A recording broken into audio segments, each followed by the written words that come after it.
అఖిల్ మరియు ప్రియ గ్రామానికి తిరిగి వచ్చారు. కాని వారికి గ్రామస్తులు చాలా భిన్నంగా కనిపిస్తారు. వారికి కొందరు గ్రామస్తులను ఎదురు వస్తారు. వారితో అఖిల్ మరియు ప్రియ మాట్లాడటానికి ప్రయత్నిస్తారు.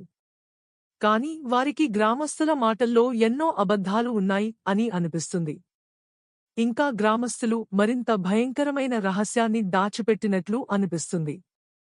దేవాలయానికి వెళ్లిన తర్వాత గ్రామం మొత్తం ఒక వింత వాతావరణంలోకి మారుతుంది.